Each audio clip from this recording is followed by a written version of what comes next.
নমস্কার, আমাদের চ্যানেল অনিস কিচেনে আপনাদের সকলকে জানাই স্বাগত। আজ অনেক দিন পরে একটা চিকেনের রেসিপি আমি নিয়ে এসেছি। এই চিকেন দিয়ে আমি বানিয়ে নেব চিকেন রেজালা, আর আপনাদের সঙ্গে সেই ভিডিওটা আমি শেয়ার করছি। আমি এখানে প্রথমে চিকেন রেজালা বানানোর জন্য কিছু ইনগ্রিডিয়েন্টস দিয়ে আমাকে একটা মশলা বানাতে হবে। সেটার জন্য আমার লাগছে এখানে 1 চামচ মৌরি নিয়েছি, এর সঙ্গে আমি নেব গোটা ধনে। গোটা ধনের পরিমাণটা নেবেন জিরের থেকে একটু পরিমাণ বেশি।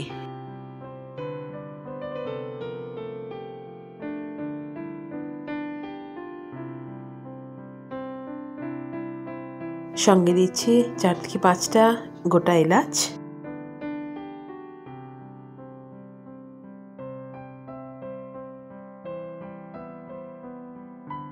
আর দিলাম এখানে 2 টুকরো জয়িত্রী। এটা ভালো করে একটু শুকনোভাবে এটা রোস্ট করে নেব। তারপর এটাকে আমি ভালো করে একটু মিক্সির মধ্যে ঘুরিয়ে নেব।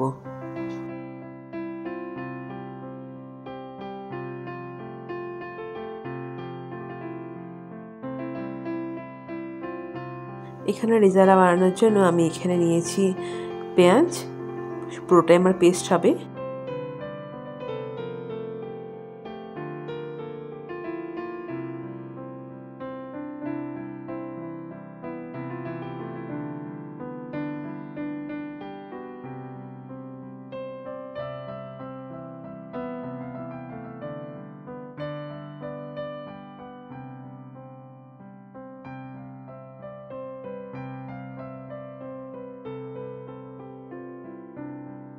আর দিয়ে দিলাম এখানে আমি রসুন পরিমাণ মতন, আর দিয়ে দেবো এখানে আদা পেঁয়াজ রসুন ভালো করে খুব মিহি করে পেস্টটা করে নেব, যেন কোনো দানা পেস্টের মধ্যে না থাকে।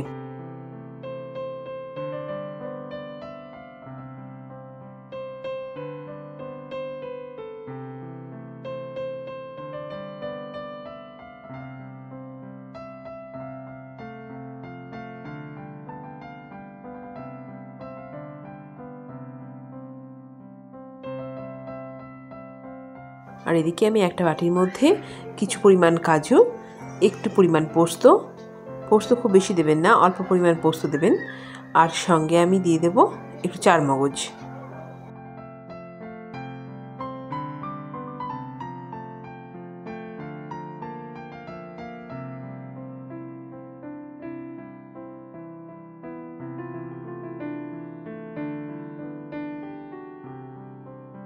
আর দিয়ে দিচ্ছি এখানে কিশমিশ। ব্যাস, এটা আমি ভালো করে একটু পেস্ট করে নেব। 10 থেকে 15 মিনিট মতন এটা জলের মধ্যে ভিজিয়ে তারপর বাটবেন, তাহলে দেখবেন বাটাটা খুব স্মুথ হবে। আর রেজালার জন্য গ্রেভির টেক্সচারটা একটুখানি স্মুথ দরকার। আর এখানে আমি যেই শুকনো মশলাটা করে নিয়েছিলাম, সেই মশলাটাকে আমি এখানে ভালো করে একটু গুঁড়িয়ে নিচ্ছি। এটা আপনারা চাইলে মিক্সির মধ্যেও এটা করতে পারেন। আমি এখানে আমার এই মশলা কোটার এটা ছিল বলে আমি এই হামালদিস্তার মধ্যে এটা কুটিয়ে নিচ্ছি।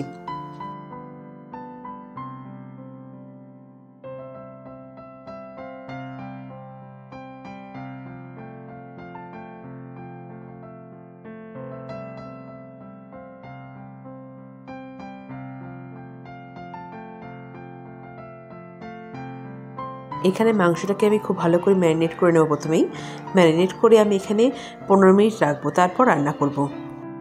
এখানে আমি দিয়ে দিলাম পেঁয়াজ আদা রসুনের যে পেস্টটা বানিয়েছিলাম, সেই পেস্টটা, সঙ্গে দেব পরিমাণ মতন নুন, আর এখানে দেব টক দই। আমি এখানে 1.5 কিলো মাংসের জন্য 100 গ্রাম মতন টক দই ব্যবহার করেছি।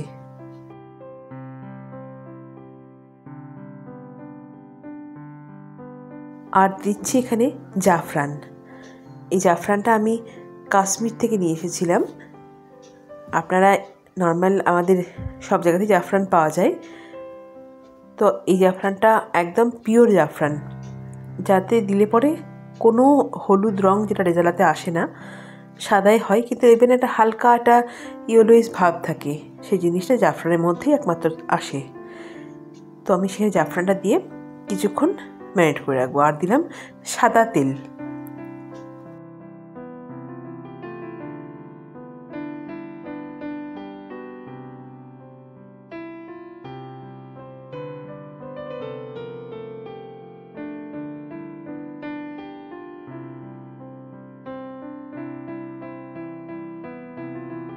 ভালো করে আমি কড়াইটাকে গরম করে নেব।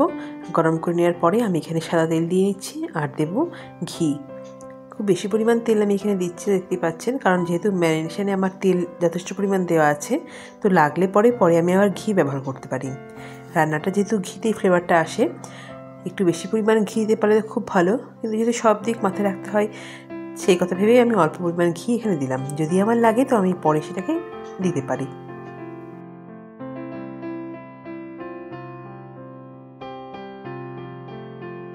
তেজপাতা আর একটু গোটা গরম মশলা চাইলে আপনারা দিতে পারেন। আমি গোটা গরম মশলা খুব একটা পছন্দ করি না, তাই আমি এখানে শুধু তেজপাতা দিলাম আর একটু শুকনো লঙ্কা দিলাম।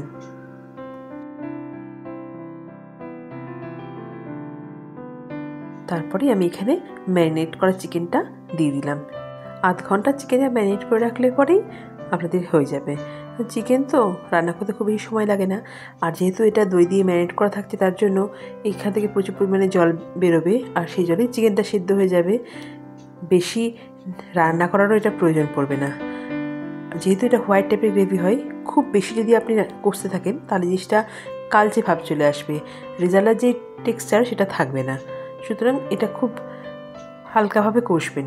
অবশ্যই মশলাটা যেন কষাটা ভালো করে হয়, কিন্তু দেখবেন যখন তেল ছেড়ে দিচ্ছে তখন বুঝবেন এটা হয়ে গেছে। তখন আপনার কাজুর গ্রেভিটা মিশিয়ে একটু নাড়াচাড়া করে পরিমাণ মতন জল যদি চান, যেরকম গ্রেভি করতে চান সেরকমভাবে জল দিয়ে গ্রেভি করে আপনারা রেখে দিতে পারেন। খুব সুন্দর টেস্ট হবে, একদম দোকানের থেকে সত্যিই ভালো হবে। নুন চিনিটা অবশ্যই আপনারা স্বাদ মতন দেবেন। চিনিটা মেশানোর সময় খেয়াল রাখবেন, যেহেতু আপনারা কিশমিশ ব্যবহার করছি সেই জন্য কিশমিশের জন্য চিনি ভাগটা একটুখানি কম লাগবে, সেটা একটুখানি মাথায় রাখবেন, নাহলে খুব মিষ্টি হয়ে যেতে পারে, যেটা খেতে ভালো লাগবে না।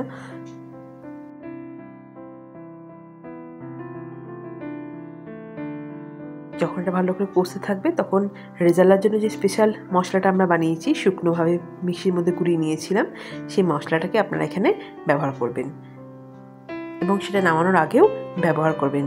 একটা অদ্ভুত সুন্দর ফ্লেভার একটা আসে, আর অথেন্টিক রেজালা বানাতে এই মশলাটা ব্যবহার করা হয়।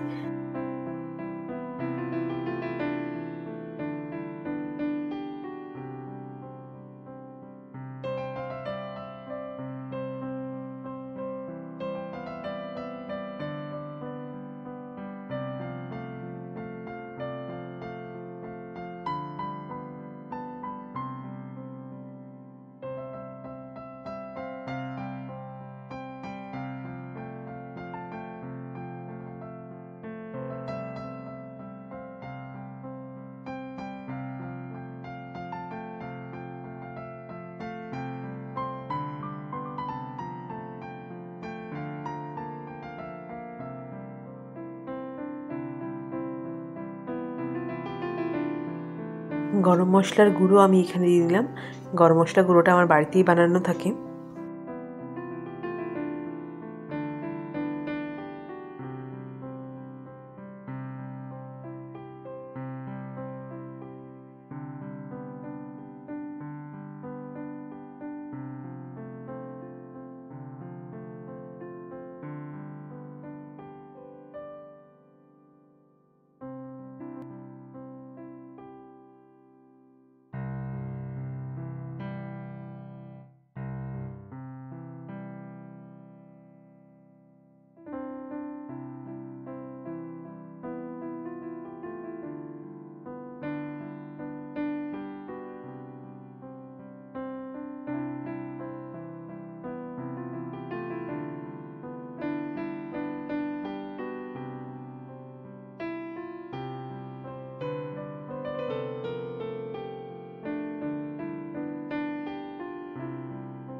ভালো করে কষানোর পরে আমি এখানে কাজুর যে পেস্টটা বানিয়ে রেখেছিলাম সেই পেস্টটা দিয়ে নিলাম। দেওয়ার পরে আর একটু কিছুক্ষণ কষবো। নুন মিষ্টিটা আপনারা অবশ্যই চেক করে নেবেন, এবং খুব বেশি ঝাল এটা হয় না, এটা অদ্ভুত সুন্দর মিষ্টি টাইপের একটা টেস্ট আসে রেজালাতে। তো সেরকম বুঝে আপনারা রান্নাটা করবেন, বেশি লঙ্কা দেওয়ার প্রয়োজন পড়বে না।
নামানোর আগে আমি এখানে আর একবার রেজালার যে মশলা সেটা দিয়ে নিচ্ছি।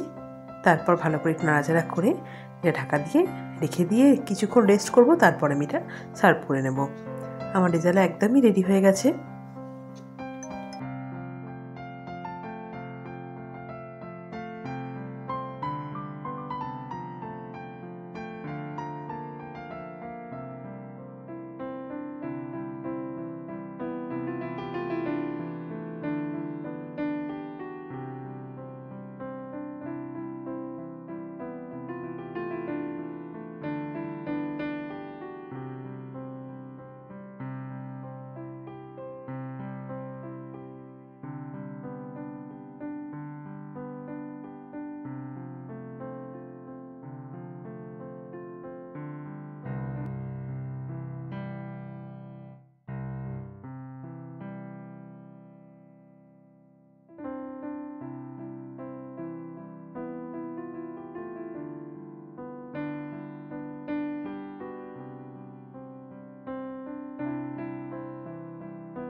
একদম রেডি। দেখুন আমি সার্ভ করে নিয়েছি। একটা হালকা হলুদ একটা ভাব আসবে।